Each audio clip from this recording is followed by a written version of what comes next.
Hey, everybody! I'm Doodle. My friends call me Dude. Drawing awesome stuff is what I do best. Today's lesson is on drawing comic book art. We'll study the tools, layout, penciling, inking, and coloring. Then we'll sit in on a penciling session with Eye of the Storm comic book creator, John Knowles.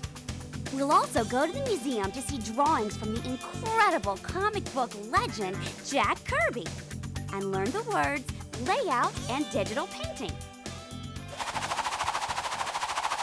So come on! Let's get creative! Everyone loves a great story. You know, where an evil madman threatens the world with some sinister plot, and all seems lost until the hero comes to save the day. Right in the nick of time. I love comics because you can use art to tell a story. It's like a movie on paper. Once the story has been broken down and laid out into panels, the penciler draws each panel and everything in it very carefully. Then, the inker takes the pages and uses black ink to outline and trace the pencil lines so that the artwork is really clear and easy to see. After the inking is finished, the pages are scanned into a computer where the comic book is colored with a graphics paint program. This is called digital painting. The actual words are typed in a computer, or sometimes they're hand-lettered. This completes the pages and they're off to the printers. That's basically how the comic book creation process works. Now let's look at the tools they use to produce these fantastic publications. Of course, you'll need a hard-leaded sharpened pencil, an eraser, a crow quill inking pen, some black India ink, and the paper is a 2-ply Bristol board. You'll also need a ruler for straight lines and lots of pictures of things to help you draw objects accurately and quickly. I want to be a superhero, can I, Can I? Of course, Stretch. In a comic book, anything can happen. All comic books begin with a written story. The writer is an artist as well. Well, he comes up with characters and the plot. I like to look at writing like it's painting mental pictures with words. The basic story is then scripted.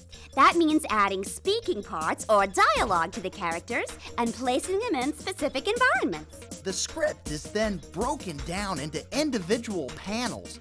The penciler does a quick layout sketch to make sure everything is right before he adds all the details. Once the breakdowns are finished, the penciler details each panel. All the characters are fleshed out. That means the shadows and textures are added along with the scene environment.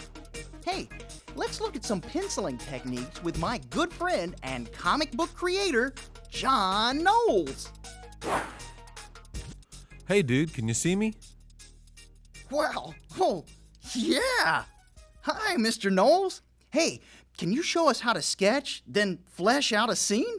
Sure, dude. Only if you don't call me Mr. Knowles, call me John. Hey, everyone. Hey, welcome. Okay, what would you guys like to see? We can put anything you want in the scene. Give me some ideas and suggestions. Oh, I know. Draw a superhero lamp. You know, he could be green and handsome and... No way. How about creating a superhero with a long cape and glowing hands facing off against his worst enemy? That's pretty good, dude. Where can we put them? What kind of environment can we put them in? Any suggestions? How about on a busy city street in New York with taxis and hot dog vendors and pigeons and big buildings and... Whoa, hold on. I think we have enough. Come on, let's get busy. Okay, I love laying out panels. This is fun. What you want to do is lay out a big panel, a big square, and if you're going to do a city, you need a horizon line, so you have to use the rules of perspective. You start with the horizon line and you find a vanishing point, and then different angles go to the vanishing point. It gives you a sense of 3D perspective, and that's a great thing to learn is perspective whenever you're doing any kind of comic book work. Okay, after you lay out your basic scene, you have to place your figures somewhere in the scene to give a sense of composition. So I want to put this first figure, my main character, in the foreground. That means closer to my view, closer to my eye. And then I'm going to layer in the bad guy behind him to give it a depth, because my main character will be overlapping the bad guy. Also, when I lay out my panels, I sketch a lot. I don't do any real super fine detail. I just rough out my idea and see what works and what doesn't work. Then I can also quickly make changes to it as I go along. Like if I want the cape to come outside of the border, I can do that and just try and experiment with different things. I also like to have hair blowing in the wind. That gives the whole feel of movement to the panel. Now I'm going to begin to refine the sketch to do a little more detailed drawing, and keeping in mind there will be an inker coming after me laying in black lines over my pencil lines. So I'm going to start learning from my sketch and make my adjustments and make changes, and then start to detail all the muscles and the shadows and those types of things.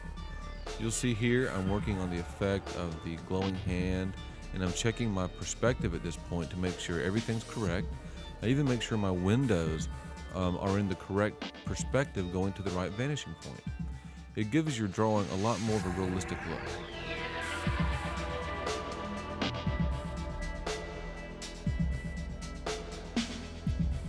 It's good to go behind your characters and fill in areas that would help the composition. In this case, just showing one side of the street worked better than showing both sides of the street, as in my sketch. Also, I want to make sure that the hair does flow in kind of the same way the cape does, to give it a sense of motion and to show that things aren't just standing still and stiff. I want to show action in this scene, an impending danger.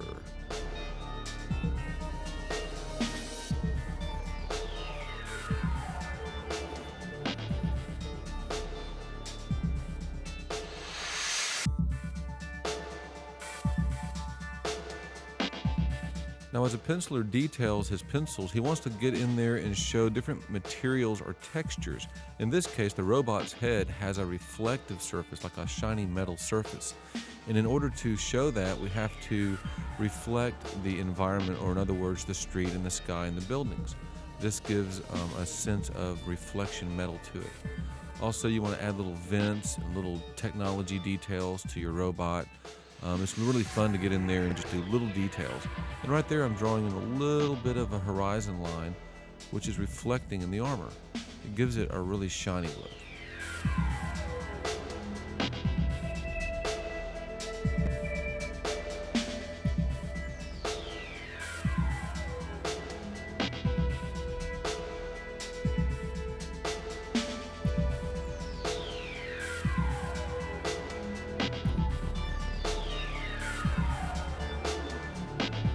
Remember when you're penciling that an inker will come behind you and ink the lines. So make it clean and clear so he'll know exactly where to put the ink and how thick to make the weight of the line.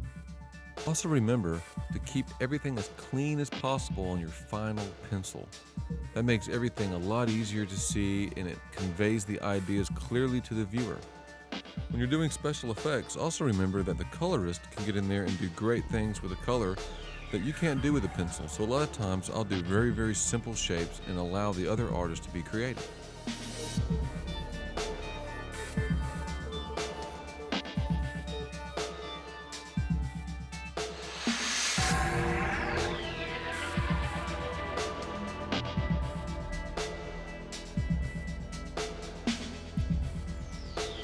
Okay, my scene's coming together now. I'm adding the final touches, details to the cape for some shadows, and wanting to remember to keep some dark areas in here so that things look solid. And I want to take one more pass to check everything, make sure it looks good. Look at the shadow lines I'm indicating here so the inker can know where the light's coming from. I'm making sure that all of my muscles and my proportions are correct.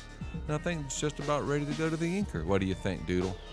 I am amazed! You draw so fast, and it still looks so good! Thanks, dude. Well, I practice a lot, and that makes a big difference. I hope everybody learned something today. I had a great time, but I've got to run. I got some comic book pages to finish by Friday, and I'm on deadline. See you later. Bye-bye.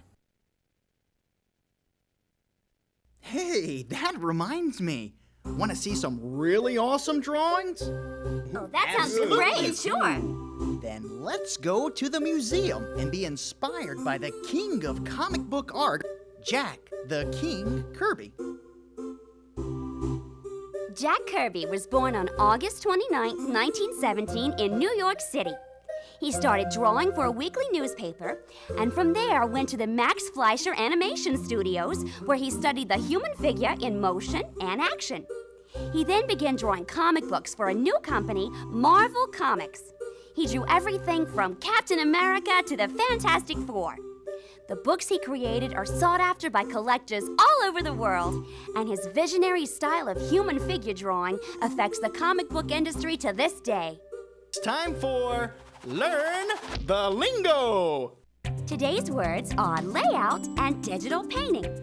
Layout, to arrange figures and panels on a page. Digital painting, a coloring technique that uses computers and graphic software. That's it for the lingo. Back to you, Doodle. We are proud to present the Doodle Kids Gallery.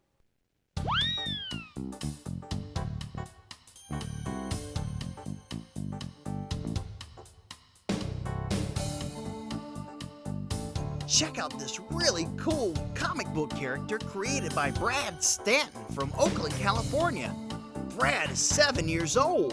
Wow, what an excellent job, dude. This show was really great. We learned about scripts and breakdowns, penciling, inking, digital painting, and watched artist John Knowles sketch and detail a complete scene. Not only that, we learned about comic book legend Jack Kirby and the words layout and digital painting. Now, don't forget, practice, practice, practice. See you next time, kids. Goodbye. Hey, kids, be sure to check us out at our new website, www.doodlestudio.com. Come watch what I can do, because then I'm going to teach you too. Doodle! When working in perspective, you gotta keep it neat so things will look perfect when you're looking down the street. And if you love to paint, then Dabney is your girl. Squirt them red, blue, and yellow, then give them all a swirl. Hey Doodle! Hey Doodle! The museum's such a blast. See the artist of the past. Hey Doodle! Hey Doodle! Teach us how to draw today! If you like drawing people, then you can make some money by painting them realistically or drawing really funny. But if you mess up and feel you must erase